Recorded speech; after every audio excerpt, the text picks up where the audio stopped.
Spectres. Where are all your dreams, my love? My dreams are dead and gone. I fought for long, and I held on, but now they all are dead and gone. What are all your dreams, my dear? My dreams were all my loves. The loves have stayed, the dreams have fled. Now all my dreams are gone and dead. Where are all your dreams, my love? I buried them in the ground. Like spectres round they haunt and hound, and in the morn they can't be found. All my dreams are gone, my dear. All of them lie cold. The stone is there, I remember where, and now my love is old. Coda. From a buried thing grows something alive. From a broken thing emerges something whole. Dark is the womb that brings forth the light. Sometimes death revives the soul. An acorn and a flame, a phoenix and a tree. A seed of hope is buried in the darkest part of me. I don't write poetry. I used to try. Sometimes I'd feel inspired with a couple lines or a few words that sounded good, and I would set about trying to turn them into a poem. And the inevitable result was just cheesy crap. And so I concluded that I was no poet and I would spare the world and give it up.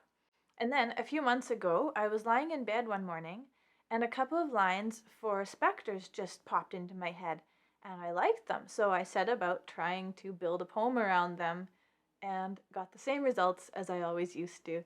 So I stopped and it dawned on me that I was going about the whole thing backwards. I was starting with words that sounded good and then trying to make them say something instead of figuring out what I wanted to say and then finding the words. Because if I don't even know what it is I want to say, then chances are I'm not going to end up saying anything very meaningful. So I thought out in just a couple sentences in prose what it was I wanted to say.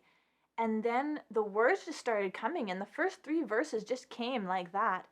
And the fourth took longer, but the whole thing was finished while I was still lying in bed. Mind you, that can be a while, but it all came really quickly. And I was so excited because I liked it. And it was just this euphoric feeling of having expressed precisely what I wanted to say in a poem with rhyme and meter. And I was like, where the heck did this come from? And then I was like, well, this is miserable. And it is. It's a miserable poem.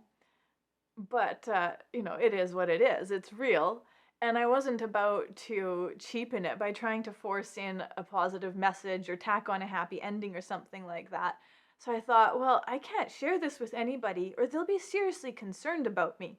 And needlessly, because it's not like I'm sitting here wallowing in self-pity and despair or something like that. But I thought, well, I'll just sit on it for now. So I was excited about having written this poem and then disappointed because I thought I just had to keep it to myself. So anyways, I carried on, got up, and I was listening to some music later that morning, and the ideas for coda just started coming to mind. And I realized that what Spectres needed was not an addition, but an answer. And so I wrote coda, and that took 3 days and lots of input and critique and revision. And in the end, I feel like it answers Spectres, like it gives the other side of things without downplaying or canceling anything out. So if you can relate to Spectres, which I sincerely hope that you can't, but if you can, then I hope that coda can shine a little bit of hope into your soul. So thank you guys for listening to my first two poems. I've got two more coming, and they'll be out in a month. I'm just going to release videos every 2 weeks from now on, and hopefully I can keep up with that. So if you're enjoying my videos, please hit the like button, subscribe, share them with your friends. You know the drill. And I'll see you in a couple weeks.